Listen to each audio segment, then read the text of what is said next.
Kashmir assembly elections. Yes, so Sumit, let me quickly draw you in here on the independents now. Let's just talk a bit about them. Do you believe that is something that could play spoiler for the NC, the Congress and the PDP, of course, in Kashmir, with a lot of independents in the fray, a lot of other parties, of course, smaller parties like the AIP and the fray as well, and others.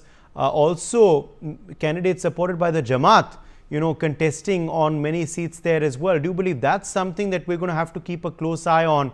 How many seats others manages to pick up in J&K?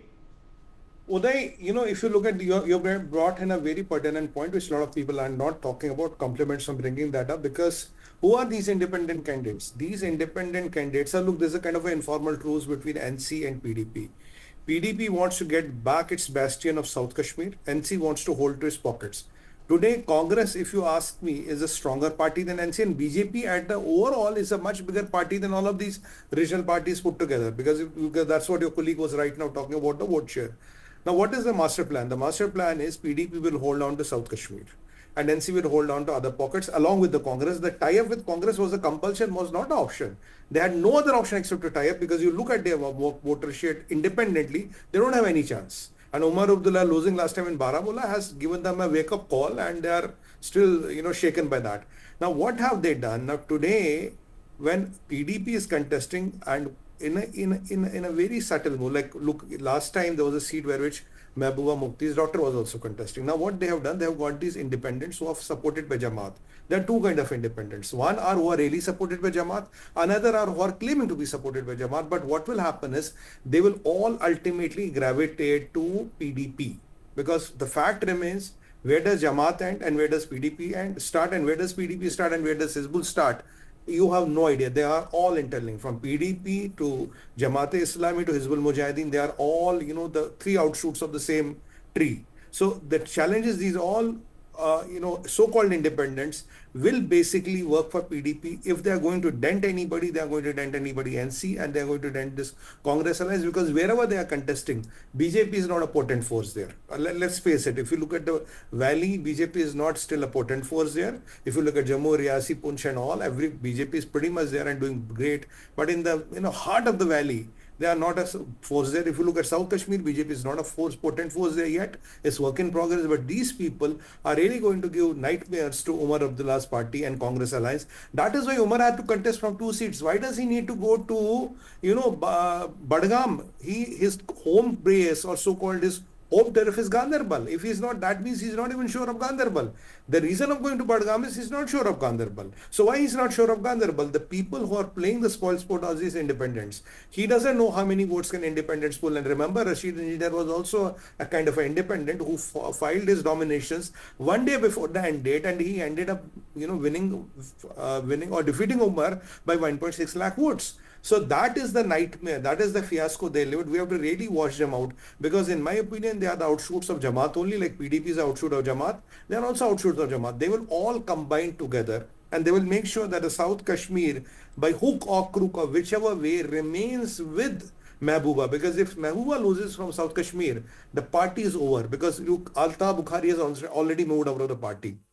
Then Ghulam Nabi Azad Saab ki party is also there. And then if these independents also start taking the thing out, so Mehbooba has come up with a strategy wherein she wants to keep South Kashmir. At least that is my bastion. I won't let you enter here. And remember, South Kashmir is the only place, Uday, which had maximum terrorist accidents or incidents, and it is still terrorist infested. It is only South Kashmir. If you come to the main Srinagar, if you come to the North Kashmir and all, it's pretty much cool. Riyasi is a different reason, because there's a border and we have found lithium there. That is why you're finding all the terrorist activity here. So South Kashmir, Mehbooba Mufti, PDP, Jamaat, Hizbul, terrorists, they are all kind of interlinked.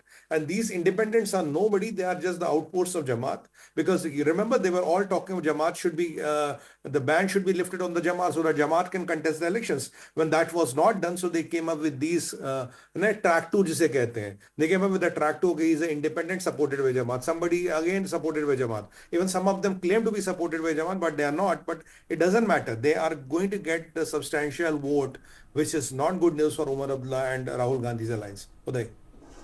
Yes, Alok Mehta, if the others column begins to rise, come results day, then that could spell trouble, of course, for these other parties, as Sumit was just mentioning. Do you believe that we are headed for a clear mandate in Jammu and Kashmir, or are you a bit uncertain about that? Could we have a scenario where there could be a hung assembly come result day? I feel that it will be alliance because it was not, I mean, it is not very difficult for any party, especially the National Conference. Even they have alliance with the Congress party. And that's why Mehbooba Mufti, when they are alleging that they will, Mehbooba again will support to BJP. This kind of alliance, but the real point is, the Jamaat is also in the fray. You see, because Jamaat all the time is boycotting the elections. And the independents are also there. It shows that they are believe that the only democracy is the solution. By democratic process, we can do something in the Valley or we can do something in Jammu and Kashmir. That's why I think the victory is not a question of the one party. Again, I will tell you, because it's not a question of the party. It's a people's mandate will be there. What in the behind the curtain, when I will give credit some extent, when it's not politics, but even the Manoj Sinha, behind the curtain, what he was trying to convince people, or the BJP also, that okay, you come in the mainstream, come for the vote in the elections. That's why in the DDC also people came, still people are talking about it, but the 370 is the history. Nobody can bring again what even Rahul Gandhi was talking about, is supporting, we will give the full state or something like that, and supporting the national conference. But this time the people are voting because they want such a development, more peace.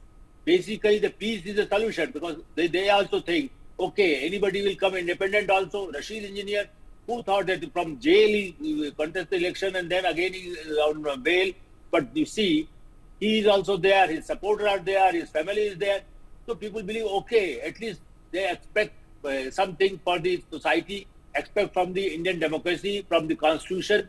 And that's why this election will prove all over the world that there is no, people were talking about the Pakistan referendum. People are totally fed up all this kind of terrorism. And certainly, there are few attacks, what the Pakistan already doing in the Jammu area, some area, in LOC.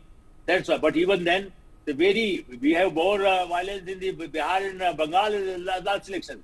So I feel that this kind of voting will prove that democracy prevail in India. And now the Jammu Kashmir is part, like G20 people, ambassadors came there, the representative came there. So I think that this will be a message for the world that how Indian democracy is going to in whole India, from northeast to Jammu Kashmir, from Kerala to Tamil Nadu. There's again one last point. BJP is not so much winning in the Tamil Nadu or Kerala, but even then the presence was there. Same thing in Jammu Kashmir. People think what the BJP is gaining or what the reply for the BJP. I said, it's not a question of the BJP. At least BJP now contesting the Valley.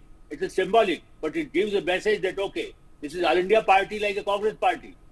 And people were fed up with the corruptions. That's why people want a clean government. It's not a question of the governor rule, but the governor can just balance it and control this kind of corruption. 100 crores, 200 crores, people were taking in boxes the money from the central government and then going to London and living there. Abdullah family is just the same. That's why Omar Abdullah lost the Lok Sabha elections. But maybe, certainly in the assembly elections, they are small and people can vote for him. But I feel that this should reply for those people who believe in terrorism, who believe in corruption, who believe that, okay, we are only ruler. You see, Dr. Karan Singh family is not claiming, but Abdullah always claims that this is our, we want to rule here and we want to talk to the Pakistan. When the bullets were coming from Pakistan and still they want to see, okay, we have to talk to Pakistan. And India said, okay, we will talk to Pakistan, but if terrorism, they should stop the terror activities. Okay, let me in fact quickly go across to Major Mohammad Ali Shah on now the security aspect. Major Shah, it is of course a very sensitive area and region, which is why of course polling is happening spread across 3 phases in Jammu and Kashmir. How comprehensive is the security deployment for such an exercise as well? Let's just talk about that, because that is also what is leading to this atmosphere of free and fair polling and also this high voter turnout, isn't it, Major Shah? Right, I attribute to the high voter turnout. Thank you to our security forces, be it the army, the police, the paramilitary. They are there. So the citizens feel safe. They come out and they vote. I'll quote Baldev Raj Sharma, who is the Vaishnu Mata constituency candidate. He has said that Sri Mata Vaishnu Devi was the first assembly constituency formed after the constitution of the Delimitation Commission. The agenda is all set to work around development of Katra. So Katra is a holy place which many of us have been. I have been to Katra. Many of us would have been to Katra, or they would be planning a trip to Katra. So, and there were recent attacks close by. So it has become a little bit alarming and concerning that such a thing can happen there.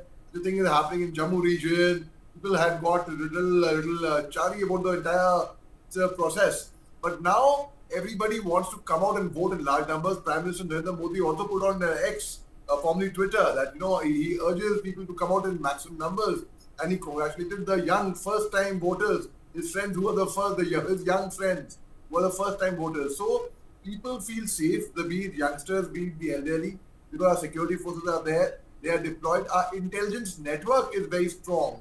We have our defense forces, our security agencies have developed a very, very strong intelligence network. So in case जहाँ पर कोई परिंदा भी पर नहीं मार पाएगा, if there is anybody with ill intentions, they will get wind of it and they will preempt that वो कार्रवाई को फटाफट वहीं पे रोकेंगे. So the very fact is, our security forces have done commendable job, and my compliments to them, in fact.